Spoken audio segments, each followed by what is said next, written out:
8ই August 1963 ব্রিটেনের এক অন্ধকার রাত। রয়্যাল মেলের একটি ট্রেন গ্লাসগো থেকে লন্ডনের দিকে ছুটে চলেছে। এই ট্রেনের একটি বগিতে ছিল টাকা ভর্তি বস্তা, যার আজকের মূল্য প্রায় ৬৭ মিলিয়ন পাউন্ড, বাংলাদেশি টাকায় প্রায় ৮০০ কোটি। ড্রাইভারের নাম জ্যাক মিলস, ৫৮ বছর বয়স। দশকের পর দশক ধরে একই রুট, একই ট্রেন। তার কাছে এই রাতটা ছিল আর ১০টা রাতের মতোই, কিন্তু সে জানত না এই কয়েক মিনিটের মধ্যেই ইতিহাস বদলে যেতে চলেছে। হঠাৎ একটা অস্বাভাবিক দৃশ্য।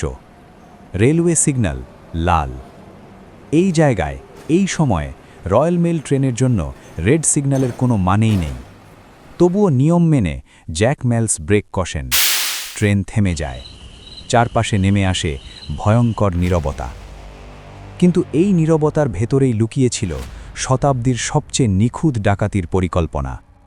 এই গল্পের নাম দ্য গ্রেট ট্রেন রবারি। এই ডাকাতি হঠাৎ করে হয়নি। এর শুরু হয়েছিল কয়েক মাস আগে লন্ডনের এক গোপন বৈঠকে। এই পুরো পরিকল্পনার মস্তিষ্ক ছিলেন ব্রুস রেনল্ডস। তার সঙ্গে ছিল প্রায় ১৫ জনের একটি দুর্ধর্ষ দল। তাদের মধ্যে ছিল ট্রেন ডাকাতিতে অভিজ্ঞ সাউথ কোস্ট রাইডার্স গ্যাং। কিন্তু এই প্ল্যানের সবচেয়ে গুরুত্বপূর্ণ অস্ত্র ছিল শুধু ডাকাতরাই নিজেরা নয়, ছিল একজন ইনসাইডার, রয়্যাল মেলের একজন সিনিয়র সিকিউরিটি অফিসার, যার নাম পরিচয় আজও অজানা। এই রহস্যময় মানুষটাই জানিয়েছিল কোন ট্রেনের কোন বগিতে কবে টাকা যাবে। টার্গেট ছিল একটাই, HVP বগি, হাই ভ্যালু প্যাকেজেস। সাধারণ দিনে এই বগিতে থাকে প্রায় ৩ লাখ পাউন্ড, কিন্তু ওই রাতটা আলাদা ছিল, কারণ তার আগের সপ্তাহ ছিল ব্যাংক হলিডে উইকেন্ড।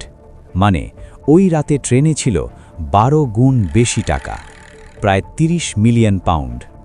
আর সবচেয়ে গুরুত্বপূর্ণ ব্যাপার, যে HVP বগিটা ওই দিন ব্যবহার করা হয়েছিল সেটাতে কোনো সিকিউরিটি অ্যালার্মই ছিল না। ডাকাতরা জানত এই সুযোগ আর আসবে না। রাত প্রায় ৩টে। সিয়ার্স ক্রসিং। রেল লাইনের পাশে ঝোপঝাড়ের আড়ালে লুকিয়েছিল ডাকাতরা। একজন এগিয়ে যায়। সে গ্রিন লাইট ঢেকে রাখতে এর সামনে হাত মোজা দিয়ে সবুজ সিগন্যাল ঢেকে দেয়। ব্যাটারি ব্যবহার করে লাল আলো জ্বালিয়ে দেয়। তারপর সবাই লুকিয়ে ট্রেনের অপেক্ষায় করতে লাগল। ক্রসিংয়ে পৌঁছালে ড্রাইভার তখন অনেক অবাক হয়ে গেল, কারণ সাধারণত এই ক্রসিংয়ে ট্রেনকে থামানো হয় না, বিশেষ করে রয়্যাল মেল ট্রেন। যাই হোক, জ্যাক মিলস ব্রেক দিলেন এবং ঠিক সিগন্যালের সামনে ট্রেনকে থামিয়ে দিলেন। হঠাৎ চারপাশে একটা নীরবতা নেমে এলো। তখন অ্যাসিস্ট্যান্ট ড্রাইভার, যাকে সেকেন্ড ম্যানও বলা হয়, ট্রেন থেকে নেমে গেল যাতে লাইন সাইডে থাকা টেলিফোন দিয়ে সিগন্যাল ম্যানের সাথে যোগাযোগ করা যায়। যখন তিনি সিগন্যালের টেলিফোনটা ধরলেন, তখন বুঝতে পারলেন তার লাইনটা কাটা পড়ে গেছে। এই মুহূর্তটাই ছিল ডাকাতদের সংকেত। ঝোপঝাড় থেকে হঠাৎ বেরিয়ে আসে তারা। সহকারী চালককে ধরে ফেলা হয়। ইঞ্জিনের ওপর চড়ে বসে কয়েকজন ডাকাত। জ্যাক মিলস প্রতিরোধ করলে এক ডাকাত লোহার রড দিয়ে তার মাথায় আঘাত করে। এরপর যখন উপরের ইঞ্জিনে এই হাঙ্গামা চলছিল, তখনই কিছু ডাকাতদের টিম মেম্বার ইঞ্জিনের পরের প্রথম দুটো বগিকে বাকি ট্রেন থেকে আলাদা করে দিল। তাদের পরিকল্পনা ছিল সিয়ার্স ক্রসিং থেকে ট্রেনটাকে প্রায় ১ কিলোমিটার দূরে ব্রাইট গো ব্রিজ নিয়ে যাওয়া। তারা সঙ্গে একজন অবসরপ্রাপ্ত রেলওয়ে চালককেও নিয়ে এসেছিল। তার কাজ ছিল ট্রেনটাকে ব্রাইট গো ব্রিজ পর্যন্ত নিয়ে যাওয়া। এখান পর্যন্ত যা ঘটেছিল সব ঠিক প্ল্যান মতোই ছিল, কিন্তু ঠিক তখনই একটা বড় সমস্যা দেখা দেয়। যে রেলওয়ে চালকটাকে তারা সঙ্গে নিয়ে এসেছিল, সে নতুন ইঞ্জিনের কন্ট্রোলগুলো দেখে ভয় পেয়ে গেল, কারণ সে কখনো এই ইঞ্জিন চালায়নি। শেষমেশ তারা আহত জ্যাক মিলসকেই জ্ঞান ফেরানোর চেষ্টা করে এবং জোর করে বাধ্য করা হয় ট্রেন চালাতে। এখন ইঞ্জিন আর 2টা বগি আবার চলতে শুরু করল। ট্রেন এগোয় প্রায় 1 কিলোমিটার। গন্তব্য ব্রাইট গো ব্রিজ। ব্রিজের নিচে ডাকাতদের ট্রাক অপেক্ষা করছিল। ব্রিজের কাছে পৌঁছানোর পর ডাকাতদের দল HVP বগির দরজা ভেঙে ভিতরে ঢোকে এবং 5 জন স্টাফ মেম্বারকে আহত করে। তারপর তাদের উপর করে দড়ি দিয়ে হাত পা বেঁধে দেয় এবং তাদের কাজ শুরু করে। HVP বগির ভেতরে ছিল 128টি বস্তা ভর্তি নগদ টাকায়। মোট ওজন প্রায় 2 টন। এগুলো ছিল 1 পাউন্ড, 5 পাউন্ড আর 10 শিলিং নোট। ডাকাতদের হাতে সময় ছিল মাত্র 15 মিনিট। তারা তৈরি করে একটা হিউম্যান চেন। 128টির মধ্যে 120টি বস্তা ব্রিজের নিচে ট্রাকে রাখা হয়। 8টি বস্তা সময়ের অভাবে ফেলে দিতে হয়। প্রায় নিখুঁতভাবেই সবকিছু সম্পন্ন হচ্ছিল, কিন্তু শেষ মুহূর্তে হয়ে যায় একটা ছোট ভুল, আর সেই ভুলটাই পরবর্তীতে সবকিছু ধ্বংস করে দেয়। পালিয়ে যাওয়ার সময় এক ডাকাত HVP বগিতে বাঁধা স্টাফদের বলেছিল, 30 মিনিট পর্যন্ত এখান থেকে ওঠার চেষ্টাও করো না, না হলে প্রাণ যাবে। ডাকাতদের কাছে একটা অস্টিন লোড স্টার ট্রাক ছিল, যার ওপর সব ক্যাশ লোড করা ছিল, আর 2টা ল্যান্ড রোভারও ছিল, যেগুলোর সব গাড়ির নম্বর একই রাখা হয়েছিল সাক্ষীদের ভ্রান্ত পথে নিয়ে যেতে, BMG 7578। ডাকাতরা পালিয়ে যায় ওকলি গ্রামের লেদার স্লেড ফার্ম হাউসে।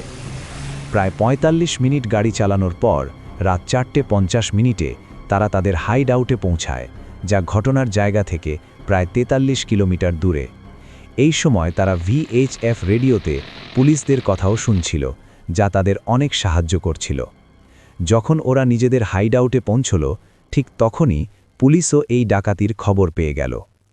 কিন্তু তখন ওরা অনেক খুশি ছিল।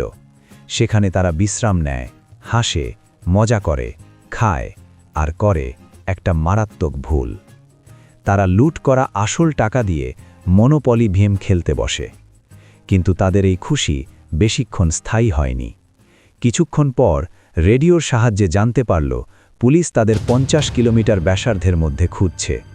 50 কিলোমিটার আইডিয়া পুলিশ পেয়েছিল সেই স্টাফের বয়ান থেকে, যাকে ডাকাতরা আধ ঘন্টা আগের ঘটনা বলে পালিয়ে গিয়েছিল। তাই পুলিশ খুব ভালো বুঝতে পারছিল যে আধ ঘন্টায় লোকগুলো 50 কিলোমিটার রেডিয়াসের মধ্যে থাকবে। এটা শুনে ডাকাতরা একদম ভয় পেয়ে গেল। তাদের হাইড আউট থেকে বের হওয়ার যে প্ল্যান ছিল রবিবারের জন্য, সেটা তারা শুক্রবারে শিফট করে নিল। বৃহস্পতিবার তারা সব টাকা নিজেদের মধ্যে ভাগ করে নিয়েছিল। লুটে নেওয়া টাকার পরিমাণ প্রায় 2.5 মিলিয়ন পাউন্ড ছিল। কিছু রিপোর্ট বলছে প্রত্যেকের ভাগে প্রায় 1.5 লাখ পাউন্ড পড়েছিল, যা তখনকার সময়ের জন্য খুব বড় অঙ্কের টাকা ছিল। মানে প্রত্যেকের ভাগে আজকের হিসেবে 3.9 বিলিয়ন পাউন্ড এসেছে। বাকি টাকা তারা ছোট ছোট রোল করা হেল্পারদের মধ্যে ভাগ করে দিয়েছে। পরিকল্পনা ছিল শুক্রবারের আগে হাইড আউট পুড়িয়ে সব প্রমাণ মুছে ফেলা হবে, যেন পুলিশ কোনো প্রমাণ না পায়। কিন্তু যাকে এই দায়িত্ব দেওয়া হয়েছিল সে টাকা নিয়ে পালিয়ে যায়। বাড়িটি আর পোড়ানো হয়নি। এই সময় পুলিশ পুরো বাকিংহাম শহর জুড়ে তাদের খুঁজছিল। হেলিকপ্টারগুলো শহরের ওপর ঘুরছিল, এদিক ওদিক পুলিশের গাড়ি ছুটছিল, আর ন্যাশনাল মিডিয়ায় একদম হইচই পড়ে গিয়েছিল। পুলিশ তথ্যদাতাকে 10,000 পাউন্ড পুরস্কার দেওয়ার ঘোষণা করল। এই নিয়ে হাইড আউটের পাশে থাকা একজন প্রতিবেশী সামনে এসে পুলিশে খবর দিল যে 8ই আগস্ট সকালে এখানে অনেক কোলাহল ছিল। সন্দেহের ভিত্তিতে পুলিশ তৎক্ষণাৎ হাইড আউটে অভিযান চালায়। এটা একটা চামড়ার স্লেট ফার্ম হাউস ছিল, যেটা ডাকাতরা মাত্র 3 মাস আগে ভাড়া নিয়েছিল। সেখানে পুলিশ অনেক সব প্রমাণ পেল যেগুলো এই ডাকাতির সঙ্গে জড়িত ছিল, যেমন খালি বস্তা, মেলস আর একটা ট্রাকও ছিল, যার উপর তাড়াহুড়োতে হলুদ রং করা হয়েছিল। ডাকাতরা এখান থেকে নিজেদের আঙুলের ছাপ মুছে দিয়েছিল, কিন্তু ওই মনোপলির ওপর কিছু আঙুলের ছাপ ছিল, যেগুলো আসল টাকার সঙ্গে খেলা হয়েছিল। ওই ফিঙ্গারপ্রিন্টগুলো এই মামলায় একটা বড় সাফল্য নিয়ে এলো, কারণ তাদের সবারই আগে কোনো না কোনো অপরাধের রেকর্ড ছিল। তখনই ওই ফিঙ্গারপ্রিন্টগুলো পুলিশ স্কটল্যান্ড ইয়ার্ডের রেকর্ডের সাথে মেলায় এবং আসল অপরাধীদের খুঁজে পায়। কয়েকদিনের মধ্যেই পুলিশ 16 জনের মধ্যে 14 জনকে গ্রেফতার করল। মাত্র 2 জনই পুলিশের হাত থেকে বাঁচতে পারল, যাদের একজন ছিল রিপ্লেসমেন্ট ট্রেন চালক, যার আসল নাম কেউ জানত না, আর আরেকজন ছিল রয়্যাল মেলের সিনিয়র সিকিউরিটি অফিসার, যার গোপন খবরের ওপর এই পুরো পরিকল্পনা তৈরি হয়েছিল। আজও ওই অফিসারের কোনো কিছু জানা যায়নি, কারণ সে কখনো নিজের আসল চেহারা দেখায়নি, নামও জানায়নি। আদালত এই চুরিকে শতকের সবচেয়ে বড় চুরি ঘোষণা করে এই গ্যাংয়ের প্রায় সব সদস্যকে 30 বছরের কারাদণ্ড দেয়। এই চুরির পর ব্রাইডগো ব্রিজ ট্রেন রবার্স ব্রিজ নামে পরিচিত হয় এবং আজও এটা তাদের নতুন অনঅফিশিয়াল নাম। জ্যাক মিলস, যিনি ৫৮ বছর ধরে ট্রেন চালাতেন, মাথায় আঘাত পাওয়ার কারণে আর কখনো সেই কাজ করতে পারেননি এবং ৭ বছর পর তিনি পৃথিবী ছেড়ে চলে যান। এখন প্রশ্ন একটাই, সবকিছু যদি এতটাই নিখুঁতি ছিল, তাহলে কি ওই মনোপলি বোর্ডের একটা ভুল না হলে এই ডাকাতরা ইতিহাসের সবচেয়ে সফল অপরাধী হয়ে থাকত? আপনি কি মনে করেন? এই গল্পটা যদি ভালো লেগে থাকে একটা লাইক দিন, কমেন্টে আপনার মতামত লিখুন, আর এমন আরও অবিশ্বাস্য সত্য গল্প পেতে চ্যানেলটা সাবস্ক্রাইব করুন। দেখা হবে পরের দারুণ ভিডিওতে।